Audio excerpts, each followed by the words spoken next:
Salut tout le monde, on se retrouve pour une nouvelle vidéo. Donc là, c'est la suite de la prospection du nouveau spot. J'ai été une fois, la première fois, j'ai fait du poisson.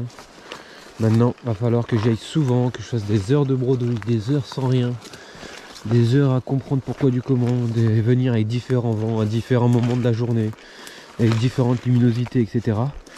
Et après, en fait, à force de faire tout ça, ça va me prendre énormément de temps, avant que ce soit un spot régulier pour moi. Ça va me prendre énormément de temps. Mais en fait, à faire tout ça, après on se rend compte. En gros, par exemple, je sais pas, je vous prends l'exemple, je vais avec un certain vent. Je fais bredouille. Ça veut pas dire que j'y retournerai pas avec ce même vent. Vous voyez ce que je veux dire? C'est pas parce que j'ai été avec ce vent-là que ce vent-là n'est pas bon pour le spot. Peut-être que c'était la hauteur d'eau à laquelle j'ai été. Donc en fait, il faut mélanger les combinaisons un maximum. Et après, au fil du temps, à force d'y aller, à force d'insister sur la zone, etc., on commence à comprendre le spot et à se dire bon bah ouais, bah là ça peut être potentiellement bon à ce moment-là, à ce moment, combiné à ce vent-là, combiné à cette lune-là. C'est un tout, un ciel plus clair, un ciel plus sombre. C'est un tout, une eau plus claire sur ce spot, une eau plus mâchée. Ça va vraiment dépendre de plein de facteurs. Et c'est ça qui est ultra intéressant, c'est ça qui prend du temps, je le sais, c'est de la perte de temps. Mais honnêtement, c'est ultra gratifiant. Donc allez, on se retrouve au bord de l'eau pour une petite prospection sympathique. Allez, à tout de suite.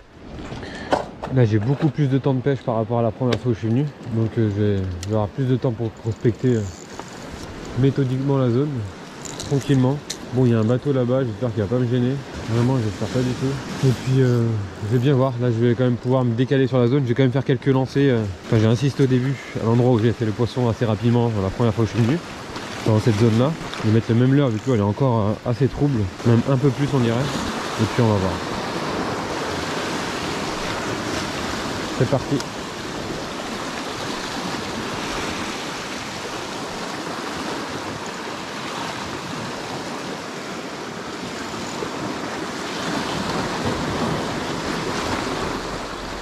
Par contre, j'espère qu'il n'y aura pas trop de salade. J'espère sincèrement qu'il n'y aura pas trop de salade. Oh la vache. C'est infesté de goémons. Ouais, comme quoi.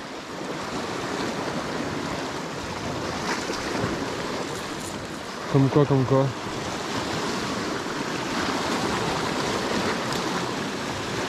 Ouais, je vois la bande de goémons.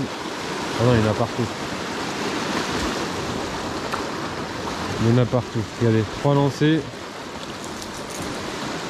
3 tonnes.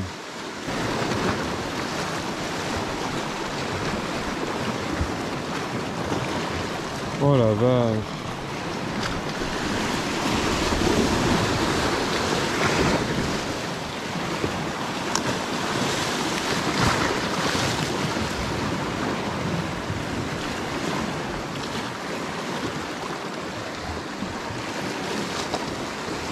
La zone elle est infestée de goémons. Infestée.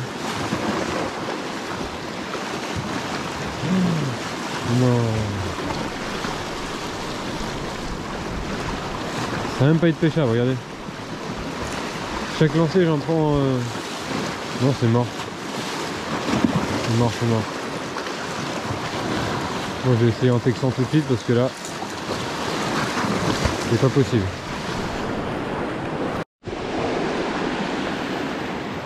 Donc super spindle 5 pouces sur une VG 36 en 11 grammes. Je vais faire un peu de buzzing au début.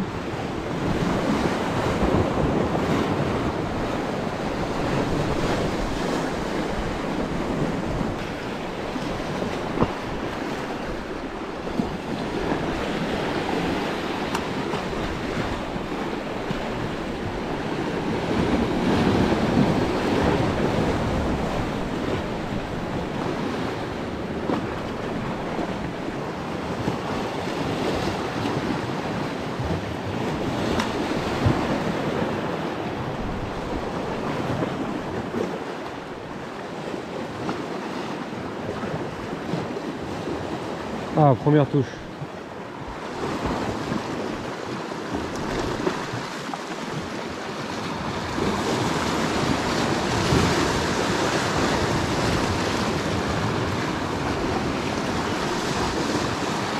Première touche en pêchant lentement, proche du fond.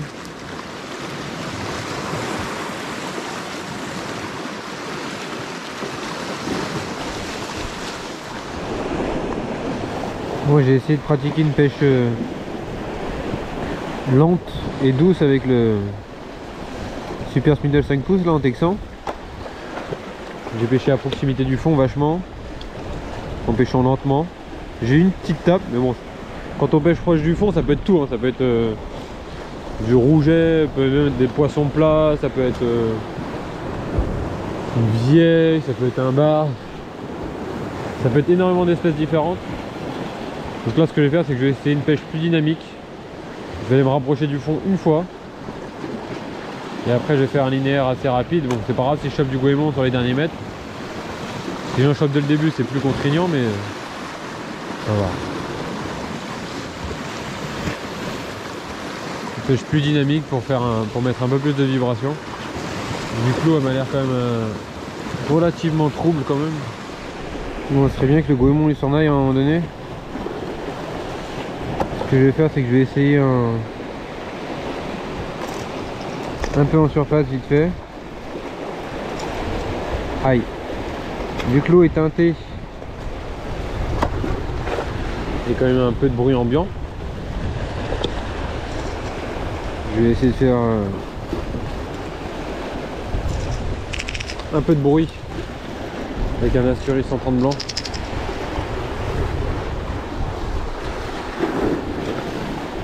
En espérant qu'en surface j'arrive à ne pas choper de goémon, ça serait cool. Là.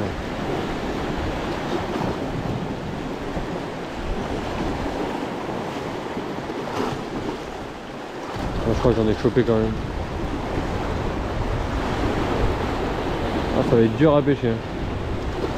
Ça va être dur à pêcher. Dur. Je m'attendais pas à avoir autant de goémons. La première fois que j'étais venu, j'étais assez tranquille à ce niveau là. Allez, je me déporte sur la zone parce que vraiment le goémon c'est impêchable et il s'est intensifié, il y en a de plus en plus. Du coup je vais me déporter un peu là-bas et voir s'il y en a un peu moins, ce qui me permettrait de pêcher déjà dans un premier temps proprement. En tout cas, ce que je vous dis souvent, savourer, prospecter, chercher, essayer de comprendre, de trouver le truc du jour, de l'année, de la saison, de la session. C'est vachement important.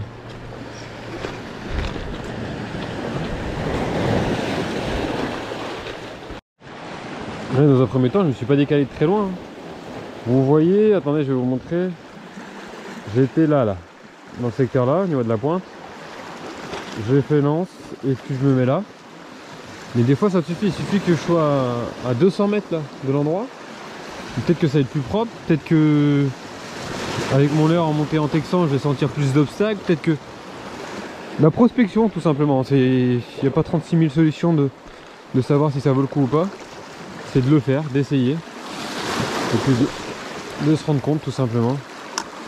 Et évidemment, là, vu que je connais pas là, devant moi comment c'est foutu, je vais descendre ligne tendue. On va essayer de voir si je tombe sur le fond proprement ou si je sens qu'il y a beaucoup d'obstacles.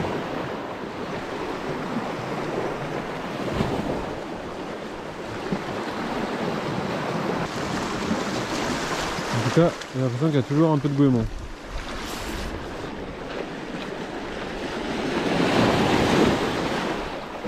Il y a toujours un peu de goémon.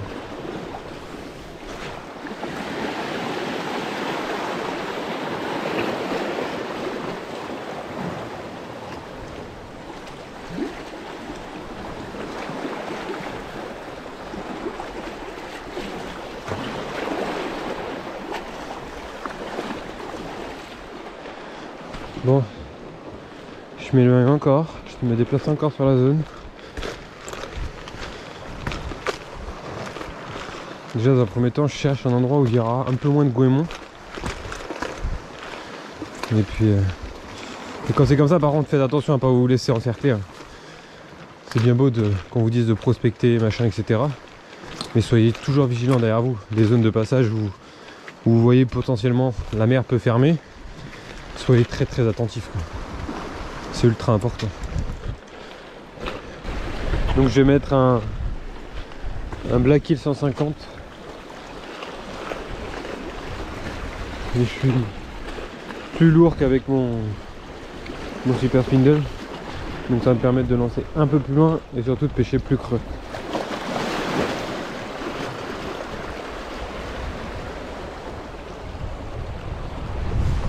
Ça nage à merveille, ça nage tout seul.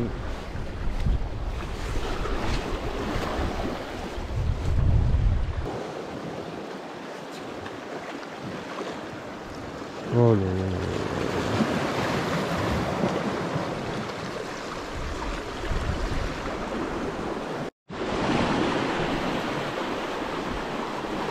Bon bah je crois que ça va être... Ça va pas être pour aujourd'hui. Hein. Mais vous voyez, hein, ça veut vraiment rien dire. Première fois que je viens sur ce spot, je fais quelques poissons, un peu de temps de pêche. Là je décide de revenir, de prospecter à un moment différent de la journée, un vent complètement différent. Donc là il y avait beaucoup de goémons.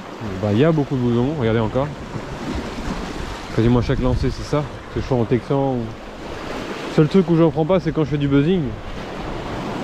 Il n'y a rien qui est monté.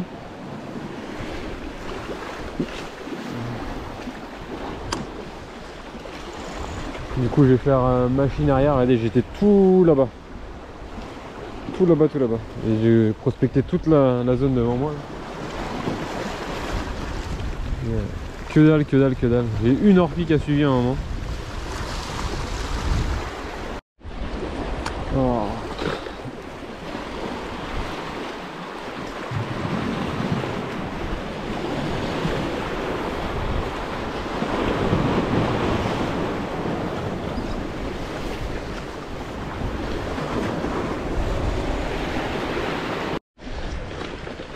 Là, quand je vous dis que la bredouille fait partie de la prospection, ça fait partie de la pêche, mais de la prospection encore plus.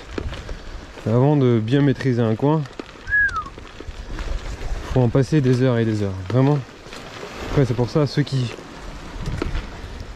n'ont pas trop le temps pour ça, ce que je vous conseille c'est les zones un peu profondes et vous pêchez au jig tout simplement. Vous allez toucher tout. Vous allez toucher aussi du bar également. Et après le bar, vous allez noter quand est-ce que vous les touchez. Et vous vous focaliserez plus sur le bar dans ces moments précis, sur vos spots, quoi. Mais c'est vrai que la prospection, c'est ce qui nous prend le plus de temps. Bon bah, on va se terminer là-dessus, on va se quitter là-dessus les amis. Je vous emmènerai pas avec moi à chaque bredouille bien évidemment, sinon ça risquerait d'être ennuyant et très long. Mais en tout cas c'est un coin que je vais travailler, je pense. Et puis voilà, on va... C'est la pêche, c'est le kiff quoi, tout simplement. On sort des sentiers battus et puis on continue de travailler d'autres coins, encore et encore. Même si ça prend énormément de temps, même si je sais que je vais faire des bredouilles et ailleurs j'aurais pu faire du poisson. C'est comme ça, c'est le plaisir de découvrir, le plaisir d'apprendre, de comprendre, tout simplement. Donc j'espère que cette première bredouille sur la chaîne en vidéo vous aura plu. Je sais qu'il n'y a rien de fantastique là-dedans, mais la prospection c'est aussi de la bredouille. Donc je compte sur vous. Parce que voilà, vous avez été nombreux aussi à me dire est-ce que tu fais bredouille? Bah oui, je fais bredouille. Bien évidemment. Tout le monde fait bredouille. Donc si ça vous a plu, hein, même si je pense pas trop, n'hésitez pas à me le montrer. Allez, je vous souhaite une bonne journée, une bonne soirée. Et je vous dis à bientôt pour une prochaine vidéo. Salut les amis et merci beaucoup.